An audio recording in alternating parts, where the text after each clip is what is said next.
Almost everyone knows the 2016 Disney hit movie Moana, which follows a Polynesian girl on her quest to restore the heart of the goddess Te Fiti with the help of the demi-god Maui. However, what a lot of people don't seem to know is that Maui is a real myth of the Polynesian culture. As we know, Disney hasn't always been very good in representing or staying true to myths in the past. So in this video, I am going to compare the background and character of Maui that Disney created to the actual myths of this trickster demigod that exist all across the Pacific Ocean.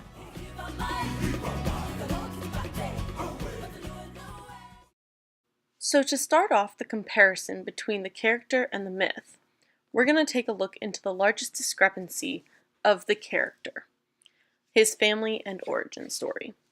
In Disney's Moana, Maui is the child of two human parents who cast him into the ocean because they did not want him. This is about the extent of the information Disney gives us about his parents. I wasn't born a demigod. I had human parents.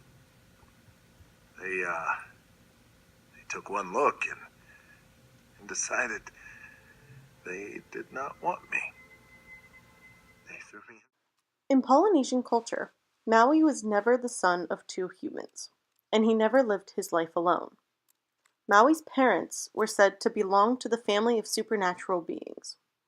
In Hawaiian myth, Maui's mother's name was Hina, and she was the goddess who guarded the road to the invisible world, or the underworld. His father was the supporter of the heavens, though his name changes with each culture. Despite having parents who were in the line of gods, Maui was pretty much your basic demigod.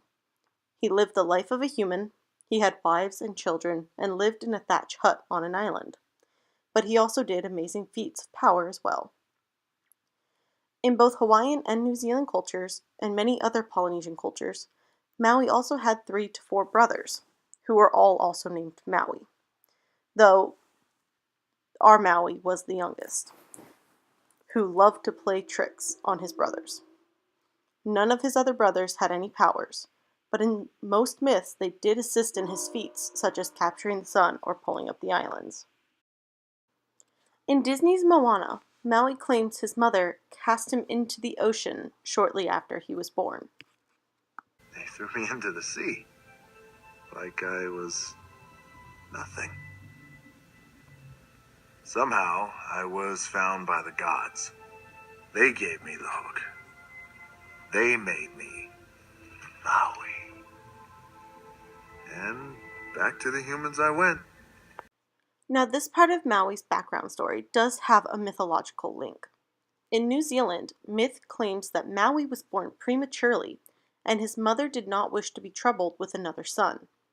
Thus, Maui's mother wrapped him in a lock of her hair and cast him into the sea. Because of this, in the New Zealand legends, Maui is known as Maui Tiki Tiki, or Maui formed in the top knot.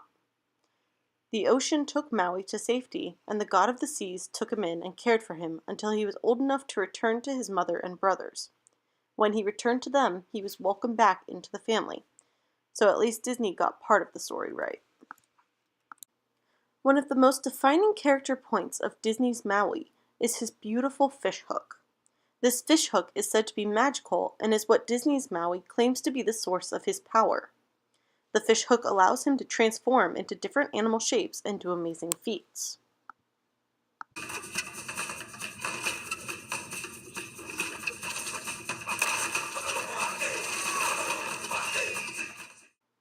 In Moana, Maui simply states that the gods gave the fishhook to him, a fact that is reinforced at the end when the goddess Te Fiti creates a new one for him since he broke his old one in battle with Te Kā.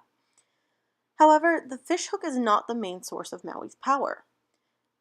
In myth, his power comes from his link to the gods. Even before he received the magical fishhook, he could perform transformations.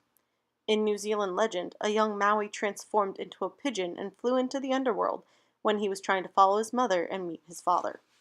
Another account is that Maui would shrink himself so small that he would be like a bug when playing hide-and-seek with his brothers. In Polynesian culture, fishhooks are made of bone or of mother of pearl. They had a straight, slender, sharp-pointed piece leaning backwards at a sharp angle. Usually they had a small consecrated piece of bone or of mother of pearl, which would endow the hook with power to hold fast any fish that took the bait. In the case of Maui's hook, the sacred bone was that of his ancestress's jawbone. New Zealand legend says Maui went down into the underworld himself and retrieved the jawbone, while in Hawaiian legend, Hina sent Maui to his father for the hook. Now we get to the real fun part. Disney's Maui talks about the incredible number of feats that he performed for humans. Well, come to think of it, kid, honestly, I could go on and on. I could explain every natural phenomenon. The tide, the grass, the ground. Oh, that was Maui just messing around. So we're going to take a look at the four most important things Maui did: lifting the sky, capturing the sun, pulling islands from the ocean, and finding the source of fire. Hey, what has two thumbs and pulled up the sky when you were waddling yay high this guy? In Disney's version, they don't give much background on the stories of Maui's actions. The tattoos are really the only thing that tells us how things might have happened. In Hawaiian legend, Maui's home was enveloped by darkness, and the heavens had fallen down, or rather, they hadn't separated from the earth. At first, Maui lifted the clouds and lifted them above the trees. However, a man then ridiculed him for only going so far, and so Maui pushed higher so the clouds rested on top of the mountains. Needless to say, the guy who heckled Maui didn't get an applause. In fact, Maui ended up chasing him across the island and turning him into a giant black rock. Oh, also I lasso the sun. You're welcome to stretch your days and bring you fun. As the legends go, once Maui lifted the sky, he opened a way for the sun god to come up out of the earth and run across the sky. This created two big problems for man. The heat from the sun was great, and the journey was over way too quickly. In Hawaiian legend, Maui decided to slow the sun's path because his mother, Hina, was having trouble getting her kapa cloths to dry. After studying the path the sun took, Maui went up a mountain and waited by the wili wili tree. When the sun came up, Maui snared the leg of the sun god and tied the rope to the tree. Maui then beat the sun with a hammer until it begged for his life and promised to keep his journey regular, long in the summer and short in the winter. In New Zealand legend, Maui and his brothers made tight ropes of coconut fibers, and together they snared the sun as it came up out of the earth. His brothers held the sun in place. Maui used his fish hook to beat the sun until he was too weak to do anything but limp across the sky. These depictions, of course, are very different from how Disney portrays, since the tattoos of Maui are of him catching the sun with his fish hook, and of course there is no mention of beating the sun god into submission. You're welcome for the islands I pulled from the sea. One of the greatest feats that is attributed to Maui is the pulling up of islands. In both Hawaii and New Zealand, Maui is said to have used his fish hook to pull the land up from the bottom of the ocean. In almost all Polynesian versions of this myth, Maui's brothers were involved as well. The day started as an innocent fishing trip that Maui snuck onto with his brothers.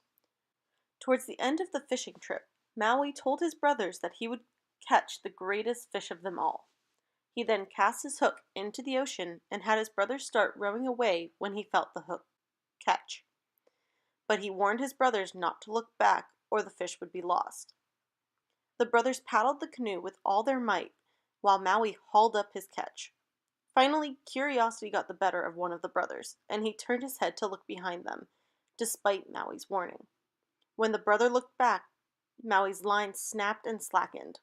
What lay behind them was no fish, but rather the ocean floor that had been hauled up onto the surface by Maui's magical fish hook.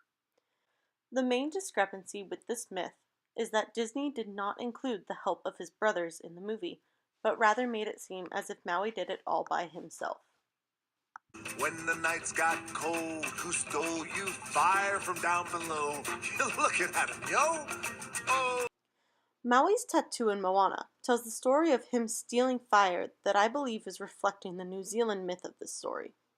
It is said that Maui put out all the fires on the island, so his mother would be forced to send him down to the underworld to see his ancestress, Mahuika, who was the guardian of fire. Fire came from Mahuika's fingernails, and so Maui played a trick on her by putting out each gift of fire she gave him, so she would be forced to give him another. Finally, when Mahuika was down to her last nail, she was so angry with Maui that she threw the nail to the ground and fire poured out and consumed everything. Maui changed into an eagle and flew up high into the air, yet the fire followed him. Finally, Maui called out to the god of rain, and rain finally poured down, hitting Mahuika and making her flee back to the underworld. Before she fled, however, she saved the last few sparks of fire into different kinds of trees where the rain could not reach them, so that man could eventually have fire again. This is why man must rub fire sticks together to gain fire. Of course, the Hawaiian myth is vastly different. Maui sought out the keeper of fire, Alai, and squeezed her throat until she revealed the secrets of fire to Maui so he could take it back to his village. Overall, Disney's Moana did stay true to many of the myths of Maui. They got the correct feats of power that he performed, and they seem to have depicted them correctly in the limited way that they did. The only offshoots Disney took with this character were in regards to his family and origins, as well as his tattoos. Nowhere in my research did I find anything saying Maui had magical tattoos. While he probably had regular tattoos since it's a big part of Polynesian culture, the tattoos in Moana were definitely an added piece to the character that were used to tell his story in an easy and entertaining way. And while there are many myths that Maui mentions in the movie, they are a bit overstated. Maui did not create every natural phenomenon, but he did kill an eel and spill its guts on the ground from which coconuts came. The main point is that Maui was an amazing demigod who was an important pillar of the Polynesian culture. So much so that while many names change island to island, Maui is one that stays the same no matter where in the Pacific you are.